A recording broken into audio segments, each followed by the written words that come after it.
Welcome to the deep dive. Today we're looking into something with really immediate kind of real-world consequences for global connectivity. Yeah, specifically how these recent geopolitical events unfolding in the Middle East have pretty dramatically affected air travel. We're focusing on the turbulence, you could say, Mhm. caused by things like the Iran strikes and how that disruption just instantly rippled across the skies over, really critical region. Exactly. And our main source for this deep dive is going to be some excerpts from a Reuters article.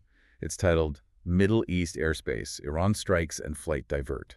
Right. So our mission here is pretty straightforward.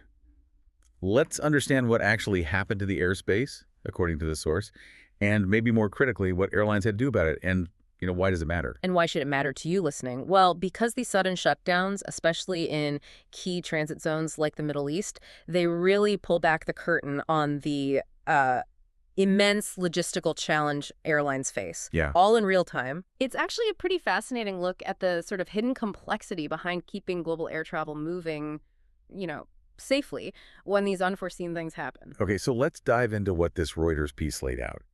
It jumps right into the immediate aftermath of those strikes involving Iran. Hmm. And it describes how several countries there face this really urgent decision about their airspace. Right, it does.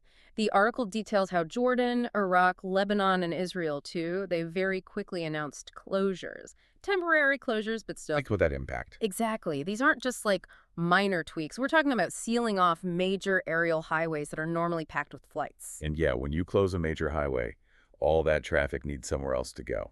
So that's where the Reuters piece shifts to the airline's response. They had to react incredibly quickly. Absolutely. And the core finding in the article really is just the sheer scale of the immediate diversion. Airlines obviously couldn't fly through that closed airspace. No, of course not. Safety first. Precisely. So their primary action right then and there was rerouting flights around all those affected zones. But rerouting, I mean, that's not just picking a slightly different line on the flight map, is it? Oh, definitely not. Based on the source, this sounds like it involves really complex, real-time adjustments. It even mentioned carriers like Qantas, all the way from Australia, having to make these sudden changes. Yes, mentioning Qantas really underscores how far-reaching this was. You've got a flight starting way over on one side of the globe, suddenly needing to recalculate its entire path because of events in the Middle East. Wow. The article highlights this huge logistical puzzle. I mean, these diversions, they mean longer flights, obviously more fuel burn, and crucially, incredibly rapid coordination with whole new sets of air traffic controllers along routes that weren't planned. Right, unplanned routes. It's a huge operational pivot and all under intense pressure. The Reuters article also sort of touched on how fluid it all was, right? Noting that some closures were temporary while they assessed things. It mentioned Israel reopening its airspace later on, for instance. Yeah, and that just adds another layer of complexity that the source hints at. It's not just the initial shock, the closure, the scramble to divert. No. It's also monitoring the situation constantly, minute by minute, to see when airspace might reopen, because Right. that triggers potentially another round of flight plan adjustments. Oh, okay. Back the other way, potentially. Exactly. It all comes down to safety, relying on those constant updates from the authorities on the ground. So, okay, based on this Reuters snapshot then, the clear takeaway seems to be this rapid, almost cascading effect. Mm. A geopolitical event happens. Mhm. It triggers swift airspace closures by countries, Right.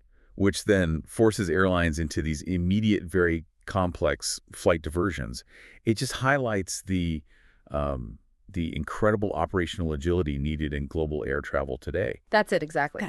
The article gives us that really crucial glimpse into the operational consequences. Not the politics of it, really, but the nuts and bolts of how this disruption just rippled through the entire system, forcing instant reroutes for, well, countless flights. So to wrap this up then, this deep dive into the Reuters piece really showed us the immediate, very tangible impact of regional instability on what we often think of as the routine world of air travel. Yeah.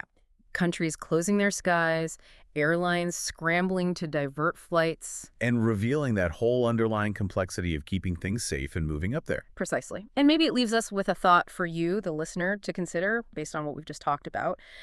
Given that there's always this possibility of sudden airspace restrictions popping up in, volatile parts of the world, Right.